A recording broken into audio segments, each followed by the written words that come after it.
അവിടെ ഇരിക്കുക. 101 കുടം വെള്ളം കോരി തലയിലോട്ട് ഈ കിണറ്റിലെ മുഴുവൻ വെള്ളം എന്റെ തലയിൽ ഒഴിക്കാൻ പോവാണ്. മിണ്ടരുത്. എന്നാ പിന്നെ ഞാൻ ഈ കിണറ്റിലിറങ്ങി കിടന്നാ പോരെ? ഈ കിണറിന്റെ ആഴം എത്രയാണെന്ന് അറിയാമോ നിനക്ക്? ഇല്ല, അച്ഛൻ പോയി നോക്കിട്ട് വാ. നോക്കിട്ട് വന്നാ കുളിക്കുമോ? കുളിക്കാം. നോക്കാം. ഏകദേശം നല്ല ആഴമുണ്ട്.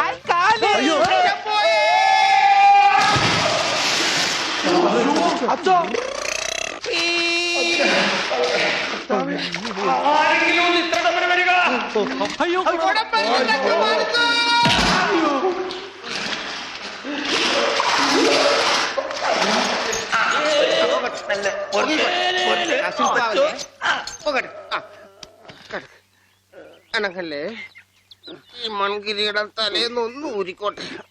കുടത്തിന്റെ ബാക്കി അച്ഛൻ വിഴുങ്ങിയ. അച്ഛന്റെ വയറ്റിൽ ഇത്രക്ക് മത്സ്യസമ്പത്താ.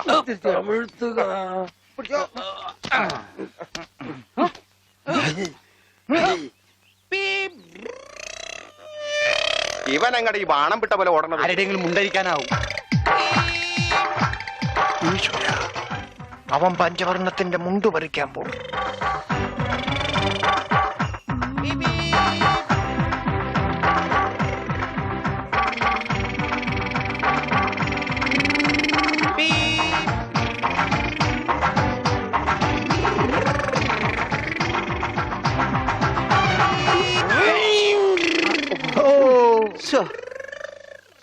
വെറുതെ കൊതിപ്പിച്ച്.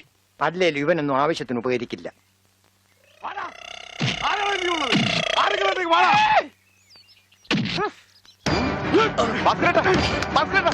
എന്താ ഈ കാണിക്കുന്നത്?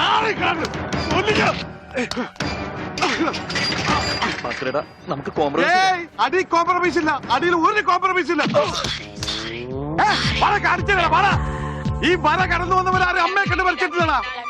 ഈ റൗഡി ഭാസ്കരൻ പുലിയാടാ, പുലി. ഭാസ്കരൻ മുണ്ട് മടക്കി കുത്തിയിട്ടുണ്ടെങ്കിൽ ഇവിടെ ചോരപ്പുഴ ഒഴുകൂടാ.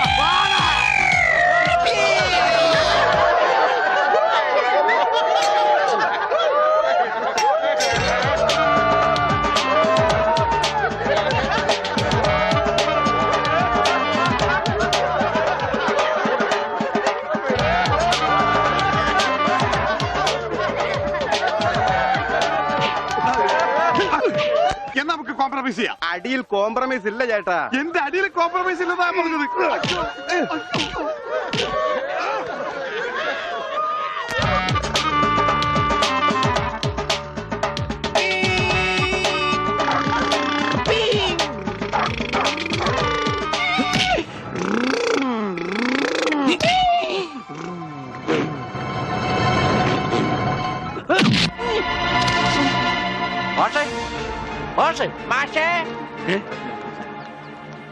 എന്താണ് അച്ഛാ ഇത് കണ്ട?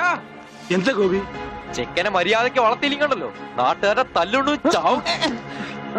എന്താ ഉണ്ണി, എന്താ ഒരു പറയണേ? കുരുത്തക്കേടായിട്ട് ഒപ്പിച്ചു വന്നിട്ട് കൂസലില്ലാതെ നിക്കണമില്ലേ? നാട്ടുകാർക്ക് മുണ്ടെടുത്തോണ്ട് നടക്കാൻ പറ്റില്ല വെച്ചാ ഇവിടെ മനുഷ്യർക്ക് നാണോ മാനായിട്ട് ജീവിക്കണം. ഇവനെ പിടിച്ചു പോലെ ചങ്ങലേനെ ഞാനിത് എങ്ങനെയാണോ സഹിക്കുക? ഈ വീടിന്റെ മുറ്റത്ത് വന്നിരുന്ന ഒരുത്തൻ ഇത്ര കർക്കശമായിട്ട് സംസാരിച്ചിട്ടില്ല. അപ്പൊ സ്വന്തം മോനെ നാട്ടുകാർ കരുതി പിടിച്ച് തള്ളുകയെന്ന് വെച്ചാൽ ഹായ്, ആരത്ര ഉണ്ട് അച്ഛാ? ഉണ്ണി അച്ഛനെ കരുതി തള്ളി. ഒന്നുമില്ല. പാവത്തിന് അടിക്കരുത്, പറയുന്നത് കേൾക്കൂ. അടിക്കരുത്.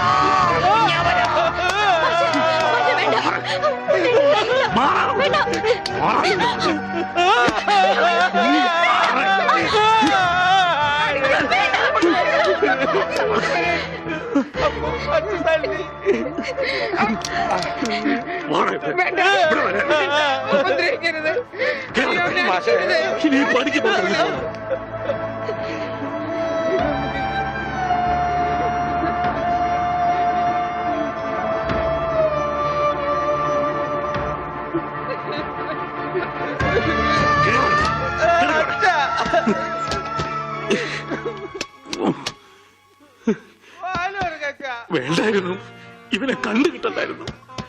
ഒന്നും മനഃപൂർവ്വമല്ലല്ലോ മാഷെ. ഉണ്ണിയേട്ടന്റെ അസുഖമല്ലേ ഇങ്ങനെയൊക്കെ ചെയ്യിക്കുന്നേ? വാലോർക്കച്ചാ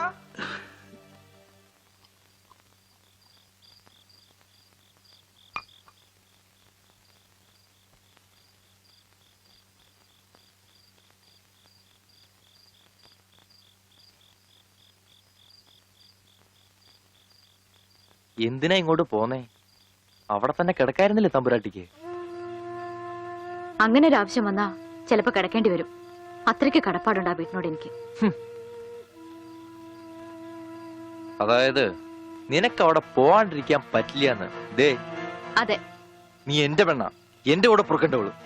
അപ്പൊ ഞാൻ പറയുന്ന അനുസരിക്കേണ്ടി വരും. അങ്ങനെ ഞാൻ ആർക്കും വാക്ക് കൊടുത്തിട്ടില്ല. അമ്മോ, നീ അകത്ത് പോ. തമാശ പറയല്ലേ.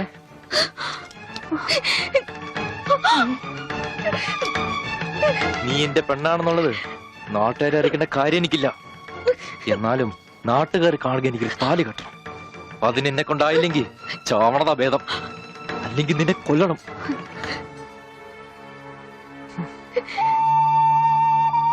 മോളെ,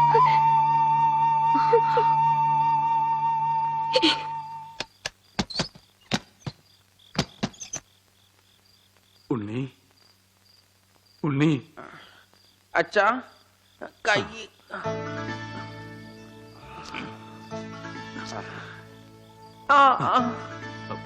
അച്ഛൻ തല്ലിയത് മോന് വല്ലാതെ നൊന്തോ? അമ്മ പറഞ്ഞല്ല, അച്ഛൻ തല്ലിയത് ഞാൻ നന്നാവാൻ വേണ്ടിട്ടാണ്.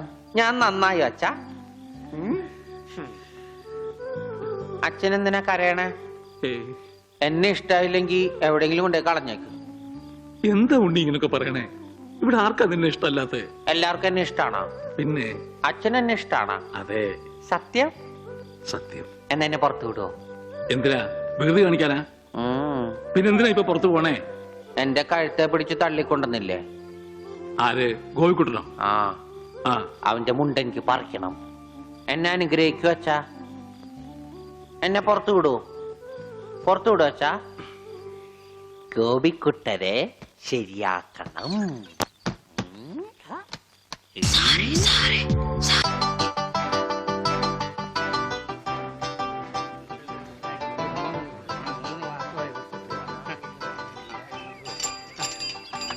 അയ്യോ, എന്താ ഇത്? ഒരു ക്യൂ പാലിച്ച എല്ലാവരും ഇങ്ങനെ കൂടി നിന്നാ ഞാൻ എന്താ ചെയ്യുക? രാഘവ, എന്താ മുതലാളി? നിന്നോട് പലതവണ ഞാൻ പറഞ്ഞിട്ടുണ്ട് മുതലാളി എന്ന് വിളിക്കരുതെന്ന്. നീ എന്നെ സാറേ എന്ന് വിളിച്ചാ മതി. നീ പോയി സാറിന് ചായ മേടിച്ചുണ്ടാ ചെല്ല്. കൃഷ്ണൻകുട്ടി, 4 ദിവസവും ഞാൻ തുണി കൊടുത്തിട്ട് ഇതുവരെ തയ്ച്ചു കിട്ടിയിട്ടില്ല. ഞാൻ കൊടുത്തിട്ട് 7 ദിവസമായി. നിങ്ങൾ ഇങ്ങനെ എല്ലാരും കൂടി ബഹളം വെച്ചാൽ ഞാൻ എന്ത് ചെയ്യാനാ? തുണി ഇങ്ങനെ വെറുതെ കൂട്ടി തന്നാ മതിയാ? നല്ല ഉറപ്പ് വേണ്ടേ? അതിന് സമയം എടുക്കും. ഗ്യാരണ്ടി ഉള്ള സ്റ്റിച്ചിങ് ഇവിടെ. ഗ്യാരണ്ടിയോ? അതെ, 6 മാസത്തെ ഗ്യാരണ്ടി. 6 മാസം കഴിഞ്ഞാലോ? ഗ്യാരണ്ടി കഴിഞ്ഞു. കൃഷ്ണൻകുട്ടി, എനിക്കും അടിക്കണ 2 പാന്റ്. ഓ, ഭാസ്കരേട്ടനും കൂടി പാന്റ് എടുക്കുമ്പം നമ്മുടെ ഗ്രാമം പാൻസിന്റെ കാര്യത്തിൽ സമ്പൂർണ്ണ സാക്ഷരത നേടും. ഇതെന്താടാ പാന്റ് നീ വാടകയ്ക്കും കൊടുത്തു? അതെ, അടുത്തുള്ള ഗ്രാമത്തിൽ നിന്ന് ആരെങ്കിലും കല്യാണം മറ്റോ വിളിക്കാനായിട്ട് മുണ്ടെടുത്ത് വന്നാല് ഇവിടുന്ന് പാന്റ് എടുത്ത് അവർക്ക് അപമാന ഭീതി ഇല്ലാതെ നടക്കാം. മണിക്കൂറിന് 10 രൂപ 75 പൈസ. എന്താടാ 75 പൈസ? അത് അലവൻസ് ആണ്, വാഷിംഗ് അലവൻസ്. നീ കൊറേ നേടുന്നുണ്ടല്ലോ. ഇത് റോൾഡ് ഗോൾഡാ. അളവെടുക്കട്ടെ? നിക്കല്ലേ. ഒരു പാന്റ് അടിക്കാൻ എന്താടാ കൂലി? കൂലിയല്ല, ഫീസ് 150 രൂപ ഉള്ളൂ. 150 രൂപയെ? ഞാൻ ഒരു 50 രൂപ വരും. അയ്യോ, 50 രൂപ ട്രൗസർ അടിക്കാനേ പറ്റുള്ളൂ. ട്രൗസർ മതി. എന്നാ അളവെടുക്കട്ടെ? ഇതെന്താ? ട്രൗസർ ആകുമ്പോ വള്ളി വേണ്ടേ? പള്ളി വേണ്ട, പള്ളിക്കുള്ള തുണി തികയില്ല. ആണോ? അപ്പൊ ഇവിടെ എടുക്കാം. ഇറക്കം ഇത് മതി. 1/2 ഇഞ്ച്. അല്ല, ആ ചെരുപ്പ് വരെ ഇരുന്നോട്ടെ. ചെരിപ്പ് വരെ അല്ലേ? അല്ല, ചെരിപ്പ് വരാകുമ്പോ അത് പാന്റ് ആവൂലേ? പാന്റ് വേണ്ട, ട്രൗസർ. ചെരുപ്പ് വരെ നീളമുള്ള ട്രൗസർ. ഇറക്കം കൂടാൻ നേരത്ത് 2 മതി. പാന്റ് എന്താടാ? ഒന്നുമില്ല. അതെ, ഇന്നീ കുട്ടി, എന്നാ ഞങ്ങൾക്ക് ട്രൗസർ മതി. അയ്യടാ, ട്രൗസർ എടുക്കാൻ പറ്റിയ പ്രായം. തനക്ക് തുണി ഇല്ലാതെ നടന്നാ മതി. പണ്ടാരും ചെയ്യും. ഞാൻ പച്ച തുണിയാ കൊടുത്തത്. ഞാൻ നീലയാ കൊടുത്തത്. ഞങ്ങളെ കാല് തിരിഞ്ഞു പോയി. തല തിരിഞ്ഞു പോയെന്ന് കേട്ടിട്ടുണ്ട്. കാല് തിരിഞ്ഞു പോയെന്ന് ആദ്യമായിട്ട് കേൾക്കുക. പല ഡോക്ടറെ കൊണ്ട് കാണിക്കണോ? ഡോക്ടറെ കാണേണ്ട നീ ഞങ്ങളുടെ കാലും മര്യാദക്ക് മാറ്റി വെച്ചതാ. എവിടെ മാറിപ്പോയെന്നാണ് ഈ പറയണത്? തന്റെ പാന്റിന്റെ കളർ എന്താ? നീല. ഇങ്ങനെ നീങ്ങിന്നേ. ഇത് നീലയായില്ലേ? തനിപ്പുറത്ത് വന്നേ. പുറത്ത് വാടോ. വെളിച്ചപ്പാടിന്റെ പാന്റിന്റെ കളർ എന്താ? പച്ച. പച്ചയല്ലേ 2 കാലും? എന്താ പറയണം? നടക്കുമ്പോ അങ്ങനെ അഡ്ജസ്റ്റ് ചെയ്താ പോരെ? ശരിയാ, പോ ചെല്ല്. മിസ്റ്റർ പ്രഭാകർ, നിന്റെ ആന ഒരു ദിവസത്തേക്ക് വേണ്ടി വരും എനിക്ക്. എന്റെ പുതിയ കടയുടെ ഉദ്ഘാടനത്തിനാ. ഓ ഈ ആന ഉദ്ഘാടനം ഒന്നും ചെയ്യില്ലേ? വല്ല മന്ത്രിമാരെ കൊണ്ട് ചെയ്യിച്ചാ പോരെ? അയ്യോ, എനിക്ക് ആ കട കൊണ്ട് ജീവിക്കാനാ, അടച്ചുപൂട്ടാനല്ല. അയ്യേ, നീയൊക്കെ പാന്റ് അല്ല എന്ത് തന്നെ ഉടുത്താലും ഈ നാട് ഡെവലപ്പ് ആവില്ല. ഉണ്ണിയില്ലേ ഇവിടെ? ഇനി അടുത്ത മാസം 1-ാം തീയതി വരെ ഇതുകൊണ്ട് തൃപ്തിപ്പെടണം, അനുഗ്രഹിക്കണം. മേടിക്കടാ, ചാച്ചനെ മേടിച്ചടാ. പക്ഷേ ആനയാണ്. ഇതൂടെ. ഓ എന്താടോ ഇത് ആനയ്ക്കുള്ളതാ? അല്ല, ഇതൊരു ഉപകാരമാണ്. ഉപകാരമല്ലടോ, ഉപകാരം. ആ, രണ്ടും ഒന്ന് തന്നെ മാഷേ. സമ്മാനം ഉണ്ണിക്കൊള്ളതാ. അതെ മാഷേ, ഈ നാടിന്റെ മുഖച്ഛായ മാറ്റിയത് ഉണ്ണിയാ. നാട്ടിലൊരു വലിയ തയ്യക്കട ഉണ്ടായതും ഉണ്ണി കാരണമാണ്. അതുകൊണ്ട് ഈ സമ്മാനം ഉണ്ണിക്കൊള്ളതാ. ഉണ്ണിയേ, അവിടെ നിൽക്കേ. ഏ? അവനിപ്പോ ഇതിന്റെ ആവശ്യമൊന്നുമില്ല. ഇതുകൊണ്ട് തീർന്നില്ല മാഷേ. യഥാർത്ഥ ബിസിനസ് ഞാൻ പറയാൻ പോണുള്ളൂ. എന്താ നിന്റെ യഥാർത്ഥ ബിസിനസ്? അല്ല, അടുത്ത ഗ്രാമത്തിൽ ആർക്കും പാന്റ് ഇല്ല. വെറും കൺട്രി ഗ്രാമം. ഉണ്ണിയെ ഒരു തിങ്കളാഴ്ച അങ്ങോട്ട് ഇറക്കി വിട്ട ബുധനാഴ്ച എനിക്ക് കട തുടങ്ങാം. 50-50. അതാ കടയുടെ പേര്? ഏയ്, നമ്മൾ തമ്മിലുള്ള ലാഭക്കരാറാണ് 50-50. ഉണ്ണിയെ ഒന്ന് ഇറക്കി വിടുവോ മാഷെ? അങ്ങോട്ട് നോക്കി. ഉണ്ണിയ ഉണ്ണേ ഉണ്ണേ, എന്താ മാഷെ ചന്തിക്ക്? ഇപ്പൊ ഇതിരിക്കട്ടെ, ബാക്കി 50 അടുത്ത ബുധനാഴ്ച. ഉണ്ണിയെ കാണാനെന്നും പറഞ്ഞു ഒരുത്തടി പഠിക്കാതെ കയറിപ്പോയത് അടിച്ചു പോടാവളിയില് അവന്റെ കൊണ്ട് പോടോ അങ്ങാണെങ്കിലും. എന്നാ കൃഷ്ണൻകുട്ടി കടയുടെ ഉദ്ഘാടനം? അത് പറയാൻ മറന്നുപോയി. നിന്റെ അമ്മൂമ്മയുടെ 16 അടി എന്തിന് കവലക്കാണെങ്കിൽ ലിഫ്റ്റ് തരാം. എടോ ആനയുടെ ഡ്രൈവറെ പറഞ്ഞു. അമ്മൂന് കൊടുക്കൂ. ഓ മോനെ, ആ കത്തൊന്ന് മേടിച്ചേ. ഇങ്ങോട്ട് വാ, വാ. ഇത് വന്നിട്ട് തരാം കേട്ടാ. വാ വാ, ഇങ്ങോട്ട് വാനെ. കത്ത് മേടിക്കാനേ. ശബ്ദം ഉണ്ടാക്കല്ലേ. കത്ത് മേടിക്കാനേ. ഇങ്ങോട്ട് മേടിക്കാനേ കത്ത്. ഇങ്ങോട്ട് മേടിക്കും. ആ മേടിച്ചോ? മേടിക്കാനകത്ത് അങ്ങനെ. അതെ, ഈ തുമ്പിക്കൈയിൽ വെച്ചിട്ടേ ഈ ലഡു ഒന്ന് അവനോട് കൊടുക്കാൻ പറഞ്ഞേ. തനിക്കല്ല, അവന് ഉണ്ണി. ഈ ലഡു അവന് കൊടുക്കാനേ. ദാ അവന് കൊടുക്കാനേ. എന്റെ കൃഷ്ണൻകുട്ടി ചേട്ടാ. എനിക്കായിരുന്നു കത്ത്. കത്തിലുള്ളതല്ല, ഞാൻ പറഞ്ഞതാ. ആ, ഇത് മുഴുവൻ ഇംഗ്ലീഷിലാണല്ലോ. ചിലപ്പോ മലയാളത്തിൽ എഴുതിയപ്പോ തെറ്റിപ്പോയതായിരിക്കും. ഇതെങ്ങനെ വായിക്കും? ഒന്ന് വായിച്ചേ. ഇങ്ങ് തന്നെ ഇത്രയോ? OHMYDEAR. ഇങ്ങനെ വായിക്കാൻ ആർക്കാ പറ്റാത്തത്? കൂട്ടി വായിക്കേ.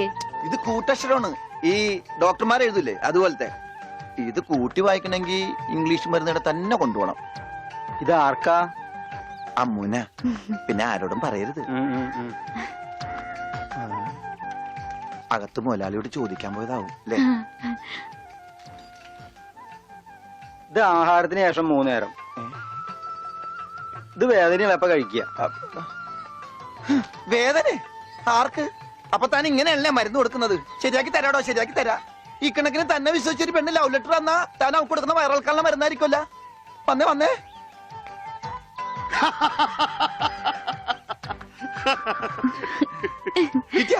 കിട്ടി, എനിക്ക് കിട്ടി. ഞാൻ പറഞ്ഞില്ലേ ഭാസ്കരേട്ടനെ കണ്ടാ കിട്ടൂന്ന്. ഐശ്വര്യമായിട്ട് വായിച്ചേ. വായിക്കാനൊന്നുമില്ല, ഇത് വിസയാ. വിസയ? അമേരിക്കയില് മോസ്കോ എന്ന് പറഞ്ഞൊരു കവലയുണ്ട്. നിറച്ചു ചട്ടമ്പികളാ. അവിടെ ഒരു സായിപ്പനെ തല്ലാൻ വിളിച്ചിരിക്ക. പക്ഷെ ഒരു കുഴപ്പം, റോളറ് കിട്ടുള്ളൂ. അപ്പൊ കാശ് കിട്ടൂലേ? റോളർ തന്നെയാടാ കാശ്. ഇത് visa, ticket.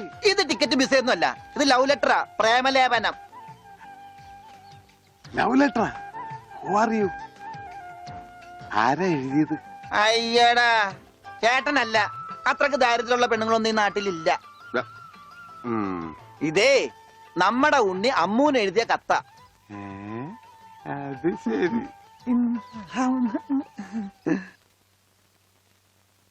What A beautiful love letter. ഒരു കാര്യം ഉറപ്പായി, അവൻ പഠിച്ചിട്ടുണ്ട്. പ്രേമലേഖനം എഴുതാനാ? അല്ലടോ, വിദ്യാഭ്യാസമുണ്ടെന്ന്. നോക്കൂ, കാളിദാസനും ഷെല്ലിയും ഷേക്സ്പിയറും പ്രണയത്തെക്കുറിച്ച് എഴുതിയിട്ടുള്ള അതിമനോഹരങ്ങളായ വാചകങ്ങളാണ് ഇതിലുള്ളത്. മറ്റൊരു കാര്യം കൂടി എനിക്ക് ഉറപ്പായി, അവൻ നാടും വീടും ഒക്കെ മറന്നിട്ടും അവന്റെ മനസ്സിൽ അമ്മുവിനെ കുറിച്ചുള്ള ഓർമ്മകളുണ്ട്, സ്നേഹവും ഉണ്ട്. God bless you.